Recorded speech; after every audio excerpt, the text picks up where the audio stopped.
Pasadenans and heroes everywhere. It is I, your friendly neighborhood Rabbi John Carrier, and we're about to get started with PJTC Presents Rabbi Chat, a place where you can ask me anything about Judaism, about Jewish people, about Jewish stuff, about traditions that we have and holidays that we celebrate, occasions that we honor, and things that we eat and things that we drink, and all the funny things that we do. Feel free to ask me anything. Today I want to talk a little bit about how to cope with Corona. That is, how to get through this difficult time where you may be missing some of your favorite things. And I've got some insight into that based on a great discussion that I had with some people at the temple earlier today. So stay tuned, and we will get in touch with our Corona needs right after this brief musical interlude.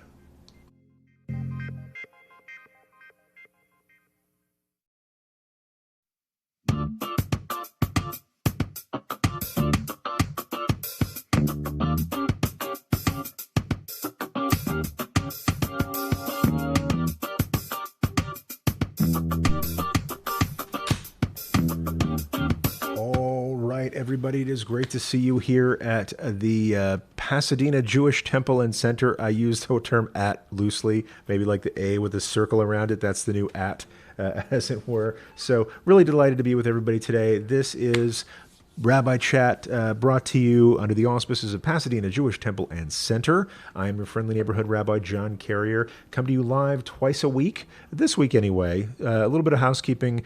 I'm actually going to be taking a bit of a vacation for the next 2 weeks, just to mark some time. I've been serving the Pasadena Jewish Temple and Center on a part-time basis for about the last year-ish, and pretty soon that may change in some ways. There's still a couple of things to be signed and votes to be taken, but in any case, I'm going to take a little bit of a break, and just to chill out for a bit. I don't know if anybody else needs to chill out, as my wife said to me one time. A vacation from what? You've been home all this time. So that's quite all right. Just going to take a little breather, take a little recharge time. So we're not going to have any live chats for the next 2 weeks, but then right after that, we're coming back.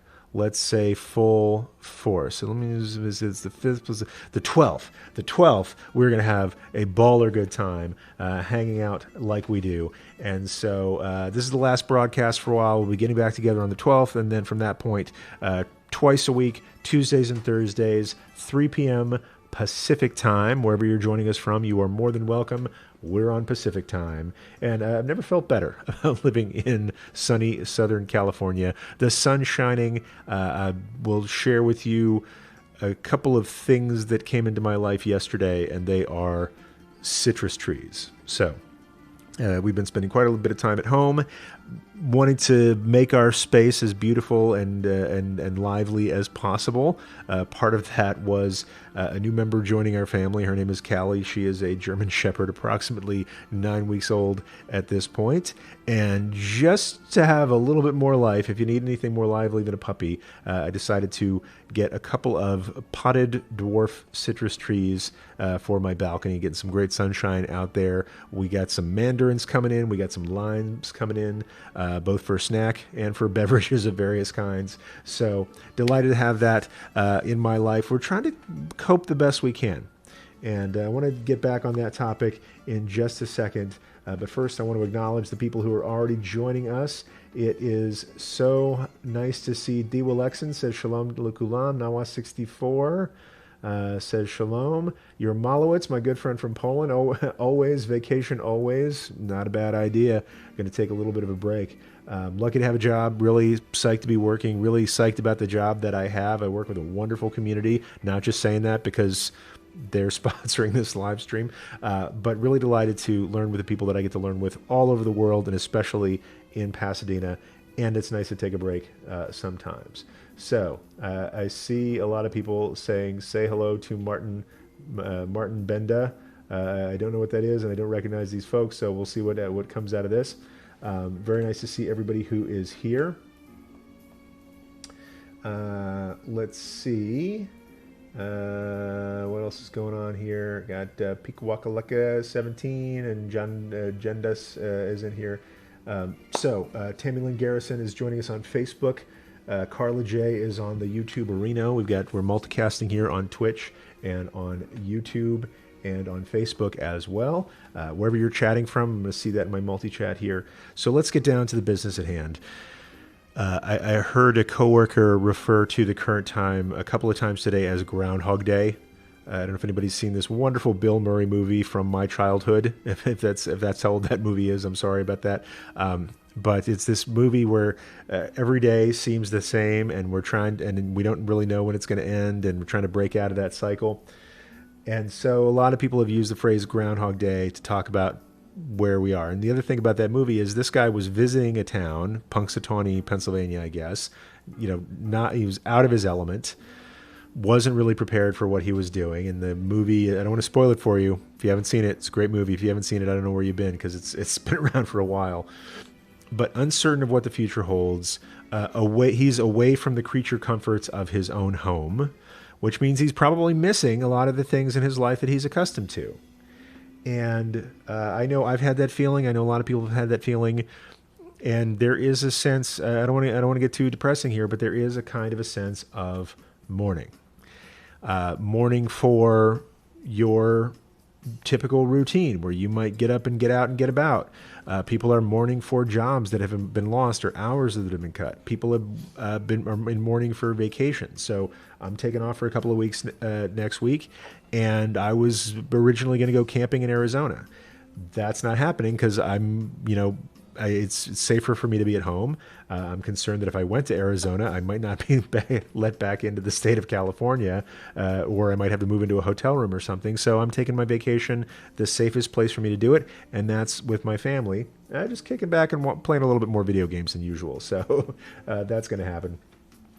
But I'm sad because I had this whole trip planned, and now it's not going to happen. Hopefully I'll be able to do it another time, but I don't know.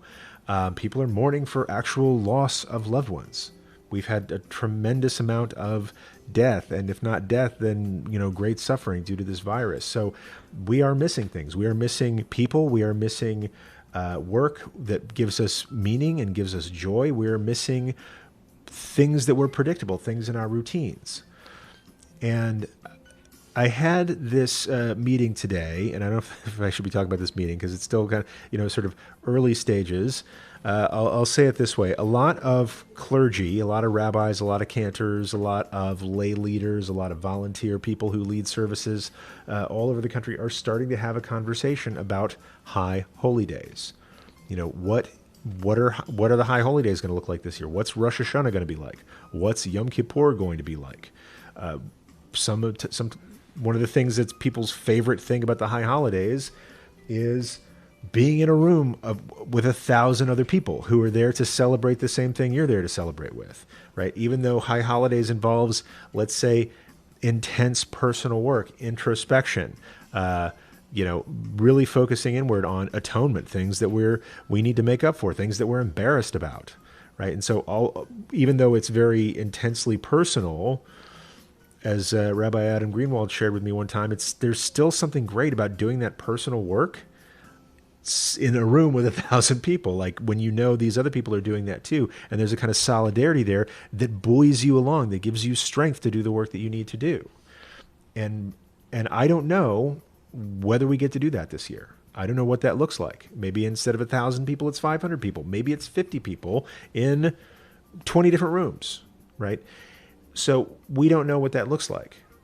And so we started to get together today, me and some of the other leaders at PJTC, to start, let's say, contingency planning, or to start thinking about, as somebody asked me, hey, have you guys started to talk about high holidays yet? And I said, we've started to talk about starting to talk about it. And that's kind of where we are. But before we make any kind of plans based on uncertain conditions some months in the future, I thought it was important to pull back and say, okay, what are the most important elements of the holidays for people? What are the biggest challenges that we're going to meet? And what assets do we have to meet those challenges? This is related to some work I did, some great learning that I did through the Jewish Federation of LA on design thinking. Like if you're trying to solve a problem that no one's ever solved before, you don't just articulate what the problem is, but you also list your assets, right? Maybe you've never solved that problem before, but you've got tools that you can use creatively, or you've got space, or you've got money, or you've got cameras or something like that, that you can attack this new problem with in a creative way. And that's the basis of what they call design thinking, or user-driven design, or something like that. I forget. But so we started to have that conversation about starting to have that conversation. And we thought about the things that are most important to people for the high holidays. For some people, it's prayer. For some people, it's the learning that goes into it, right? There's a lot of Torah being read and a lot of learning done besides. For some people, it's the inner work, the introspection of Elul, of Heshbon HaNefesh. And some of those things are going to look different this year. I can almost guarantee you. I don't know which of those things, and I don't know how they're going to look different, but I can guarantee you that this year is going to be different in the high holidays. I know one of the bits of work we're going to have to do for the high holidays is another kind of mourning, just like we're going through right now. And so one thing that came out of this discussion and some other discussions that I've been having, and actually what sparked this in me was last night I was teaching a class in the Miller Introduction to Judaism school, or the Introduction to Judaism program. And someone said to me, Rabbi, I can't fast on Yom Kippur for medical reasons, right? Like my doctor says it's really dangerous for me to go 25 hours without any food or water. And just to be clear, Jewish law on this is super duper direct. If you can't fast without medically jeopardizing your situation, you are not allowed to fast, right? Life comes first. Yes, if you can fast, fast. If you need to modify it somewhat, modify it somewhat. But living through Yom Kippur is more important than suffering on Yom Kippur. And so what came to me was this notion, okay, so here's one thing that's important about Yom Kippur that you can't do. What else is important about Yom Kippur? Well, praying, right? Taking stock of who I was in the past year and how I want to be different in the year to come. Who do I need to mend fences with? What do I need to say to God? There's a whole bunch of stuff that happens on Yom Kippur, our holiest day of the year, that's not being hangry. Right, that's one aspect. Hunger, angry, hangry. That's one aspect of Yom Kippur. There are lots of other things to go through with Yom Kippur. So what I said to this person is, okay, if you can't do this one thing, take what you have, take these other things that you do have access to, and turn them up to 11, right? Or pick one other thing and turn it up to 11. So maybe this year you don't get to do the fast, but maybe this is the year where you really take stock of who you need to make amends to. Right? Or maybe in years past, you've had a challenge forgiving people, right? People have asked you for forgiveness and you just weren't there. You just weren't ready for that. Maybe you questioned their sincerity. Maybe you were still too hurt. And so, hey, if you're spending this year not fasting, take some of that energy that you would have spent on fasting and spend that energy on working towards forgiveness. And I say that, yes, it's high holidays, but I say that because I brought that into our discussion about the high holidays. Yes, there are things we will not be able to do that people really count on, right? It's like for some people, it's not the high holidays unless I'm in a room crowded full of people. It's not the high holiday. I'll say for me, it's not the high holidays unless I get to go around, saying hi to people and shaking hands and giving hugs and high fives and just connecting with people on a one-on-one basis, even though it's, for a brief moment because there are a lot of people there. That's going to feel weird. I can guarantee you there's going to be a lot less handshaking in this high holidays. That's going to feel weird. It's going to hurt. It's going to be painful not to be able to have that thing that for me, the high holidays is just not the high holidays without it, but it's going to be.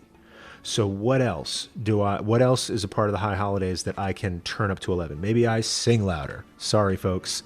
Maybe I give a better sermon than I've ever given before, right? Because that's what I'm in. Yes. And not too long. I heard you. Thank you. Maybe I give a shorter sermon than I've ever given on the high holidays. I turn it up to 11 by, making it 11 minutes instead of 11D. So that's, it might seem particular. It might seem, it's not September yet, John. Why are you bothering us with this stuff? But that's how I cope, right? That's how I am getting through this time of, yes, there are things that I can't do. I can't be in the office connecting with people. I can't visit people in the hospital. In the funerals that we've had since then, I can't, in some ways can't be the same rabbi I was being present for people because fewer people are present. And those are just the rules at the funeral home. There's lots of things I would like to be going out and doing with my family now that we have a ton of time together, but it kind of goes hand in hand with the not being able to do things. And so it's really pushed me to take stock of what I do have, of what I can do, and turn that stuff up to 11. I've been able to reconnect with my family in ways that I hadn't even imagined. Right? We spend time together like we haven't spent time together before. And sometimes we're lucky to see each other at dinner time. And now it's 3 meals a day and all the dishes that go with that. But I'm really grateful for it. And so that's been my coping strategy. I wanted to share it with you in case it's useful for you.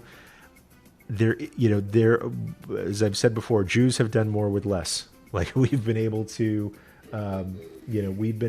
take lemons, and we've had a history of some lemons, and made lemonade, and we're still around, right? And we're still celebrating, and we're still creatively tackling how to have services that are important to us, or how to have spiritual moments that are important to us, even if we don't get to do them the same way this year. By taking stock of those things that we do still have access to, I can't tell you how pleased I am that we had all of our live streaming infrastructure in place before any of this stuff happened. This was some foresight on the part of the congregation. Hey, wouldn't it be cool if we had a live stream camera? Like, wouldn't it be cool if we went through the process with the ritual community to get comfortable with streaming services, as long as we could do it in a way that people weren't fiddling with stuff on Shabbat? And they went through that whole process. And sometimes we stream services, sometimes we don't. We started streaming last year for high holidays. Now we stream every single service. Thank God we have that in place. Like, we took this one thing that we did sometimes and we turned that up to 11. And that's how our community gets to stay together today. So that's my advice for you. If there's something you're struggling with, if there's something that you are missing, give room to mourn for that thing. Like, I'm not going to tell you, hey, forget about it, everything's going to be cool, just turn something up else to 11, blah, blah, blah, Mr. Spinal Tap. So make room for that mourning. Like, make room to say, yeah, I lost that and I'm sad about it. And I'm going to take the good things in my life, I'm going to crank that up, because that is a way to get through Groundhog Day. And I really appreciate your letting me share that with you. I want to say hi to some more friends who've joined the chat. We got Christy in the house. Ruthie Honey is here. Your Malowitz Woe, fun Friday every day. It'll be fun for me. I'm not gonna be live streaming every single day with my video games like I used to on Fridays. Nawa64 says we were really enjoying services online with PJTC. Nawa shares, actually, with our daughter's chronic illness over the last 5 years, we've been doing online services for some time now. This is our normal, right? Wouldn't want this to be the occasion for that happening, but there's access that a lot of people are now getting comfortable with something that you've been comfortable with for a while. I'll say I've never spent more time on Zoom, but this isn't my first time on Zoom, right? I've been teaching on Zoom for a couple of years now. Now everybody's teaching on Zoom and meeting on Zoom, and it's challenging. My eyes are turning square, I'll tell you, but it's not a learning curve that I have to come up with. So Christy say, hey, Ruthie, good vibes, nice. And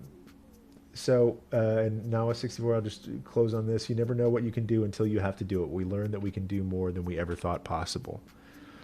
That has been a lesson for me too over the last month. So I really appreciate everybody being here, everybody to stop by and say hi. Hey, Tammy, nice to see you. Nawa64 says, do puzzles too. I just saw a thing that I shared with my wife's big into puzzles, and thank you, Natalie, for the puzzles. I think that was in her puzzle queue, and now that puzzle has made its way into the Burbank Puzzle Share. We're part of a puzzle share program here in Burbank, that when anybody finishes a puzzle, they say, hey, I've got this puzzle, would you like to do this puzzle? And then puzzles get swapped around. And so I think that Exodus puzzle got taken care of, and now it's in somebody else's hands, and that joy is spread to someone else as well. So listen, I really appreciate hanging out with everybody today. We're going to wrap this up pretty soon. Whatever it is you're going through, just know that we at PJTC have your back. The cool people in this community, I see CareWeb. So glad you're still streaming, even though no games on Friday. Really appreciate the community that shows up for these chats. If you've never, if you've just been watching, that's cool. You do you. Lurkers are always welcome here. Would love to see you stop by and say hi. Just to ping us, just to say hi. Let us know where you're coming in from. Really appreciate being able to stay connected with you in this way. Can't hang out in my office. I've got a pretty dope office, and I just moved a bunch of my books over there, which is why you don't see my bookshelf right now, because all my good books are someplace else. The ones I read on a daily basis are still here at home, and maybe I'll give you a tour of my smaller bookshelf one of these days. But I still have some great friends, and I still have some really great people that I learn with, and really great people that I work with, and I'm glad that hasn't changed. And now I'm doing my best to turn all of that up to 11. So thank you for learning with me today. Until next time, Pasadenans and heroes everywhere, peace.